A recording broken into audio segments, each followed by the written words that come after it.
आप अजीत पवार को जिस भी लेंस से देखते हो, उन्हें पसंद करते हो, नापसंद करते हो, लेकिन इस बात पर कोई डिबेट नहीं हो सकती कि महाराष्ट्र की राजनीति की कल्पना भी अजीत पवार के बिना नहीं हो सकती है। Longest serving deputy chief minister of Maharashtra रह चुके हैं पवार जूनियर, लेकिन नॉन कंसेक्यूटिवली, यानी सत्ता किसी के हाथ में भी हो, पृथ्वीराज चव्हाण, उद्धव ठाकरे, एकनाथ शिंदे, देवेंद्र फडणवीस, अजीत पवार अपने आप में एक पावर सेंटर बने रहे। भारत के पॉलिटिक्स में ऐसी सर्वाइवल स्किल्स अपने आप में ही एक कला है, और अजीत पवार ने बचपन से ही राजनीति देखी सुनी थी, इसीलिए वो इतनी बेखूबी से किसी भी पावर इक्वेशन में फिट हो जाते। और विवादों में घिरे रहने के बावजूद उनका अपने लोगों के साथ कनेक्ट इतना मजबूत था, खासकर की बारामती, कि उनके ऊपर जितने भी चार्जेस लगे, उन्होंने जितनी भी पार्टियां बदल ली, लेकिन उनके लोगों को फर्क नहीं पड़ा, क्योंकि उनके दादा ये सब काम उनकी भलाई के लिए ही तो कर रहे थे। लोगों से इस प्रकार का उनका विश्वास जीतना एक अल्टीमेट पॉलिटिकल पावर होता है। बारामती प्लेन क्रैश में उनकी दुखद मृत्यु ने फिर से महाराष्ट्र पॉलिटिक्स को एक अनसर्टेन फेज में डाल दिया है। क्या अब शरद पवार 83 साल की उम्र में बारामती और एनसीपी को लीड कर पाएंगे, या सुप्रिया सुले को अब यह जिम्मेदारी मिलेगी, या फिर पवार खानदान से कोई और? साथ ही साथ अजीत पवार को जिस प्रकार से उनकी मृत्यु हुई है, उसकी टाइमिंग को लेकर अब कई सवाल उठ रहे हैं। यह वो नाजुक घड़ी थी जब वो बीजेपी से दूर होकर अपने अंकल शरद पवार के साथ फिर से हाथ मिलाना चाहते थे। एटलीस्ट पॉलिटिक्स के गलियारों में तो यही बात चल रही है। अगर ऐसा होता तो बीजेपी की महायुति सरकार खतरे में आ जाती। इसीलिए इस क्रैश की सीबीआई जांच की अब मांग हो रही है। चिंताजनक बात यह है कि जिस लियर जेट का क्रैश हुआ है, उस मॉडल को दुनिया भर में सेफ एयरक्राफ्ट माना जाता है। इसीलिए देशभक्त के आज के एपिसोड में क्या हुआ बारामती में, इस क्रैश के बारे में अभी तक हमें क्या मालूम है, क्यों हमारे देश में ऐसे क्रैशेस में नेताओं का गुजर जाना एक खतरनाक ट्रेंड बन चुका है, क्यों कंस्पिरेसी का एंगल गरमाया हुआ है, क्या थी अजीत पवार की खुद की पॉलिटिक्स, एक लीडर जो लोगों में बेहद लोकप्रिय थे, लेकिन क्यों कंट्रोवर्सी और करप्शन एलिगेशंस ने कभी उनका पीछा नहीं छोड़ा। 28 जनवरी सुबह 8:45 पुणे डिस्ट्रिक्ट के बारामती एयरपोर्ट के पास एक चार्टर्ड लियर जेट 45 XR क्रैश हो जाती है। प्लेन में सवार deputy chief minister Ajit Pawar के साथ साथ 4 और लोग इस हादसे में मारे जाते हैं। 2 पायलट्स, एक केबिन अटेंडेंट, पवार के पर्सनल सिक्योरिटी ऑफिसर, कोई नहीं बच पाता है। एयरक्राफ्ट मुंबई से टेक ऑफ करके जा रहा था बारामती, जो पवार की होम कंस्टिट्यूएंसी थी। वहां कुछ प्रोग्राम्स अटेंड करने थे, लेकिन फाइनल अप्रोच के दौरान आई विटनेसेस का कहना है कि नॉर्मल डिसेंट तो हो रहा था कि अचानक से कुछ बिगड़ जाता है और एयरक्राफ्ट रनवे से 100 फीट पहले ही गिर जाता है। रनवे थ्रेशोल्ड से पहले ही ग्राउंड पर क्रैश होने की वजह से एक भीषण आग लगती है। जेट फ्यूल विस्फोटक तरीके से फटता है। इतने भीषण आग की वजह से रेस्क्यू एफर्ट्स ना हो पाए और किसी की बचने की आशा रही नहीं जाती है। लियरजेट 45 XR रजिस्ट्रेशन VTSS के एक मिड साइज बिजनेस जेट है, जो बॉम्बार्डियर एरोस्पेस ने 1990s में मैन्युफैक्चर किया था। रेंज है इसकी अप्रॉक्सिमेटली 2000 नॉटिकल माइल्स और क्रूजिंग स्पीड है माक 0.81। एयरक्राफ्ट ऑपरेट कर रही थी VSR वेंचर्स प्राइवेट लिमिटेड। ये एक दिल्ली बेस्ड कंपनी है जो private jet services, aircraft management और एविएशन कंसल्टिंग प्रोवाइड करती है। क्रैश के तुरंत बाद इस कंपनी का बयान आता है कि एयरक्राफ्ट 100% सेफ था फ्लाइट से पहले। अब आने वाले दिनों में flight data recorder, cockpit voice recorder, maintenance records सबको खंगाला जाएगा, तब शायद पता चल पाएगा कि एग्जैक्ट कारण क्या था क्रैश का। लेकिन यह बात भी सामने आई है कि 2023 में इसी कंपनी की एक और लियरजेट 45 XR मुंबई एयरपोर्ट पे लैंड करते वक्त 2 टुकड़ों में हो गई, लेकिन फिर भी उस समय लकीली 8 पैसेंजर्स की जान बच जाती है। इस दुर्घटना से पहले दुनिया भर में लियरजेट 45 फैमिली एयरक्राफ्ट्स के सिर्फ 3 जानलेवा हादसे हुए हैं, जिसे हल लॉस भी कहते हैं। 3 दशक में 3 हादसे, और भारत में पिछले 2 सालों में एक नियर डेथ, और अब यह बड़ी दुर्घटना घट जाती है इस मॉडल को लेकर, जो यह सवाल उठाती है कि या तो हमारा एविएशन ट्रैक रिकॉर्ड बद से बदतर हो रहा है, या फिर यह क्रैश जानबूझकर करवाया गया है।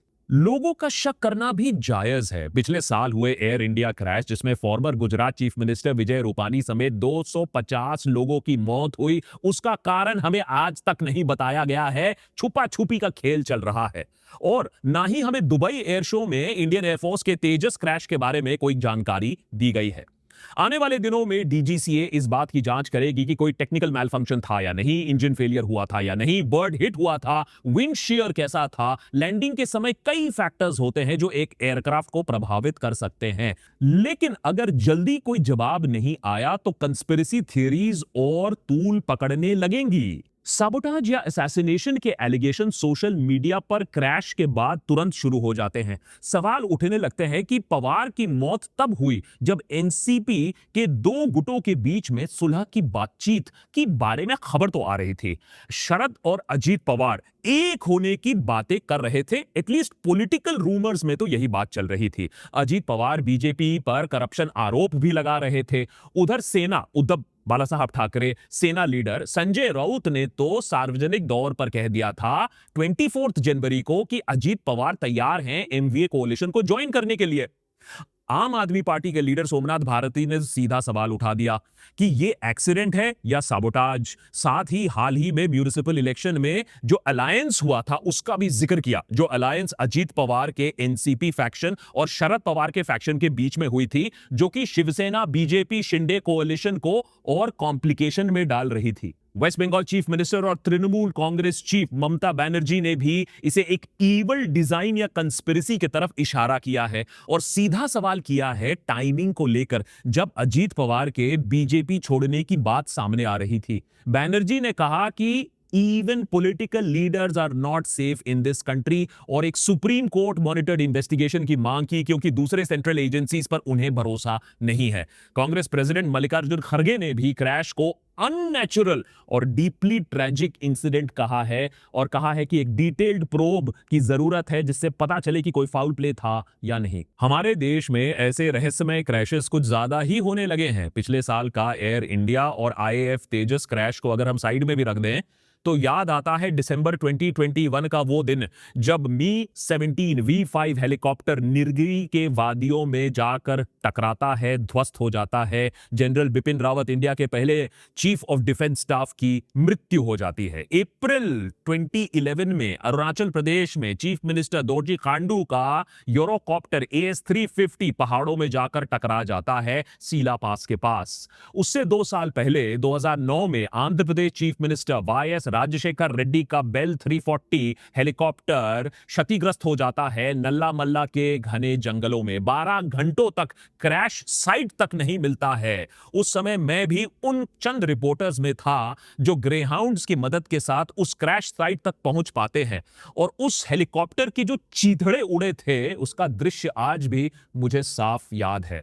उससे भी पहले अगर आप जाएं तो 2005 में ओपी जिंदल हरियाणा के पावर मिनिस्टर और सुरेंद्र सिंह एग्रीकल्चरल मिनिस्टर की एयर क्रैश में मृत्यु होती है। 2002 में लोकसभा स्पीकर और 2001 में माधवराव सिंधिया की भी मौत ऐसे ही एयर क्रैश में होती है।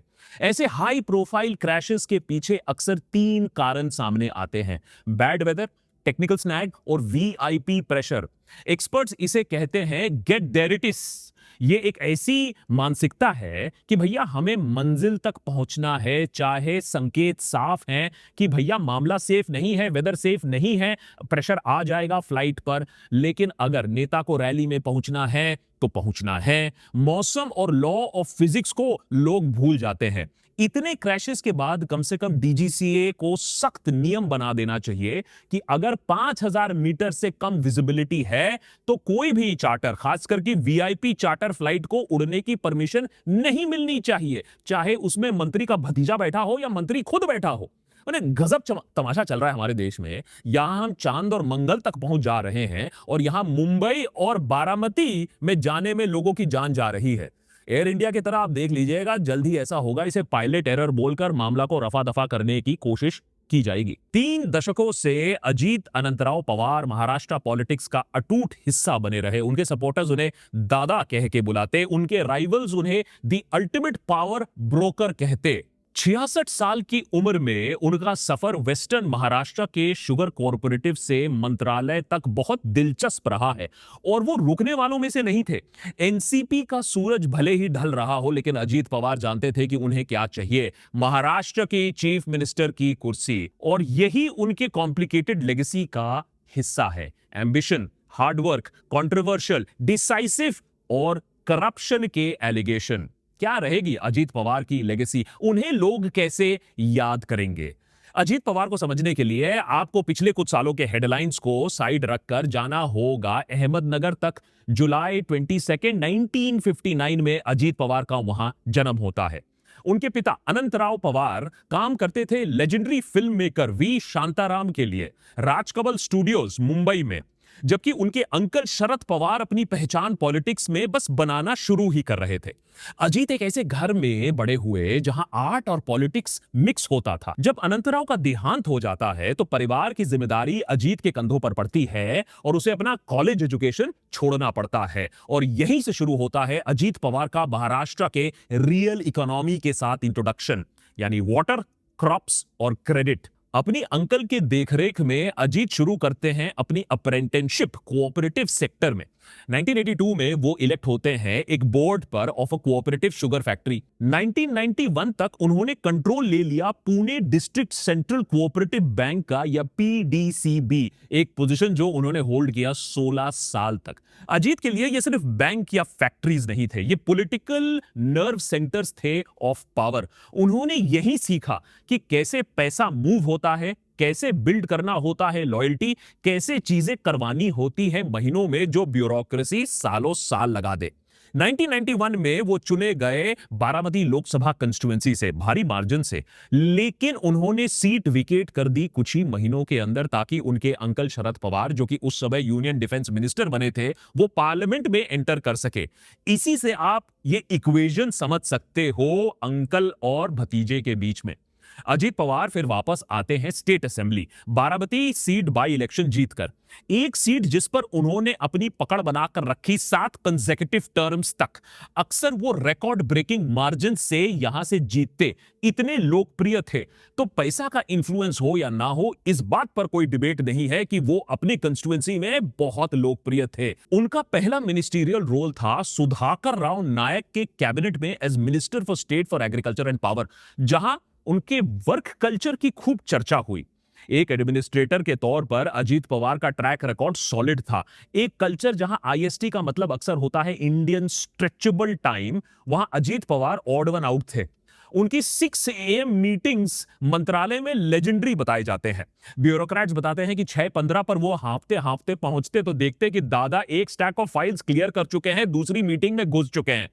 उनका काम करने का मंत्र भी काफी सिंपल था, यस या नो।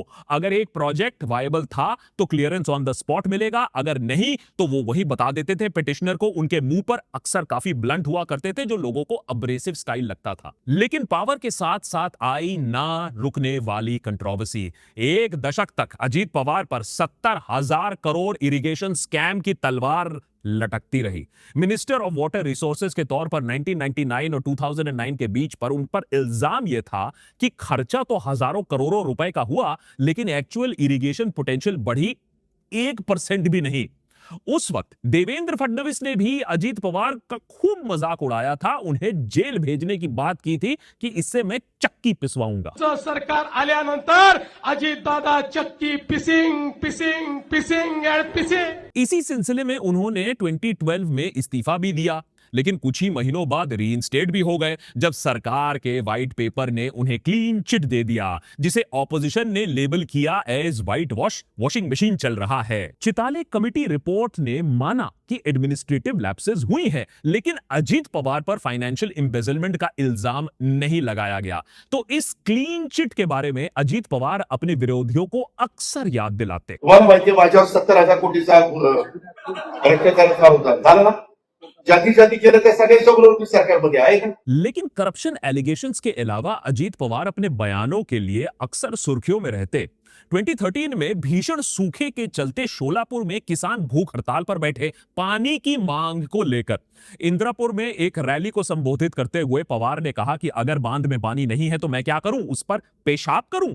अब जाहिर सी बात है कि देश भर में इस बयान को लेकर काफी विवाद हुआ और ये पवार के पॉलिटिक्स से भी कुछ अलग था, क्योंकि वो एटलीस्ट उनकी रेपुटेशन तो ये थी कि वो जमीन से जुड़े हुए नेता थे। तो अपनी गलती मानते हुए पवार ने एक दिन की तपस्या की, इसे अपनी जिंदगी की सबसे बड़ी भूल भी बताई। लेकिन जितना अजीत पवार का लोगों के साथ रिश्ता मजबूत हो रहा था, वहीं पार्टी के अंदर रिश्ते टूट रहे थे। सालों तक एनसीपी में एक सिस्टम चलता आया। Ajit Pawar undisputed number 2 NCP में थे, मैन ऑन द ग्राउंड, जनता के साथ संपर्क है मेरा, जबकि शरद पवार हैंडल कर रहे थे दिल्ली पॉलिटिक्स। लेकिन सुप्रिया सुले, शरद पवार की बेटी सुप्रिया सुले की एंट्री इनटू एक्टिव पॉलिटिक्स ने इस डायनामिक को बिगाड़ दिया। सवाल उठने लगे, बायोलॉजिकल उत्तराधिकारी वर्सेस पॉलिटिकल उत्तराधिकारी, कौन जीतेगा? ब्रेकिंग पॉइंट तब आया जब 2019 में लोकसभा इलेक्शंस में अजीत के बेटे पार्थ पवार बुरी तरीके से अपनी कंस्टिट्यूएंसी से हार जाते हैं।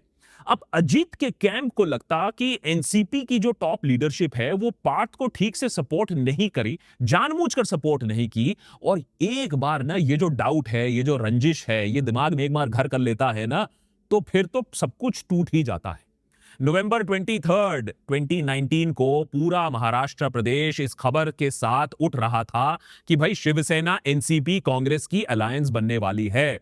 लेकिन अजीत पवार भोर सवेरे पहुंच जाते हैं राजभवन। आनंद फानंद में वहां एक सेरेमनी होती है। 5:47 AM उन्होंने ओथ लिया as deputy chief minister along with BJP Devendra Fadnavis. तो भैया छल से ही सही सरकार बन तो जाती है इनकी, लेकिन 80 घंटे की ये सरकार तब कोलैप्स कर जाती है जब अंकल शरद पवार ने अपने एमएलएस को वापस अपने कैंप में खींच लिया। लेकिन तब तक ये जो लॉयल नेफ्यू का मुखौटा था वो उतर चुका था।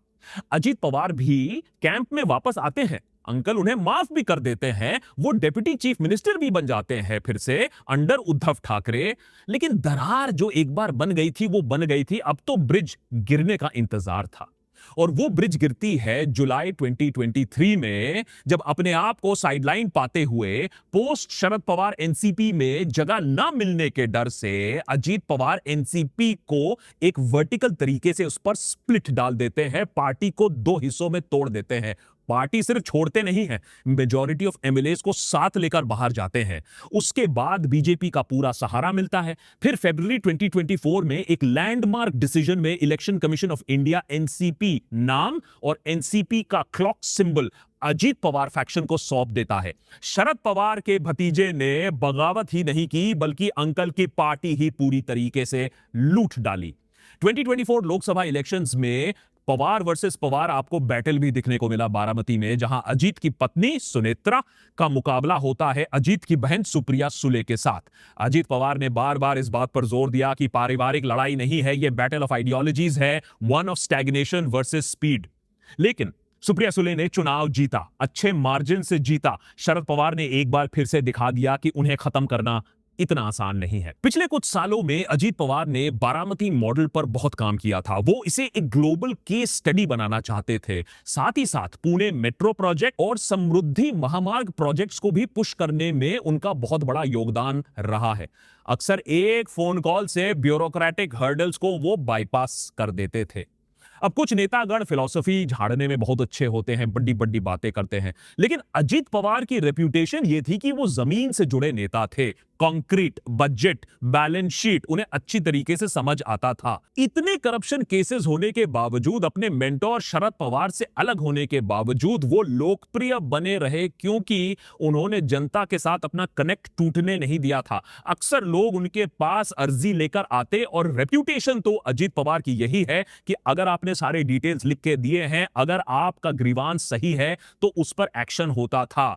उनके सपोर्टर्स उन्हें करप्शन और पार्टी बदलने के लिए याद नहीं रखेंगे, वो याद करेंगे उन्हें एज अ नेता जो एक सिग्नेचर से हॉस्पिटल या रास्ता बनवा सकते हो। और इसीलिए शायद उनके देहांत से महाराष्ट्र पॉलिटिक्स में भी एक फिर से अनसर्टेनिटी आ गई है। पॉलिटिक्स लड़खड़ाने लगेगी, क्योंकि चीफ मिनिस्टर देवेंद्र फडणवीस अजीत पवार पर निर्भर रहते थे। शिवसेना प्रेसिडेंट और deputy chief minister Eknath Shinde को चेक में रखने के लिए।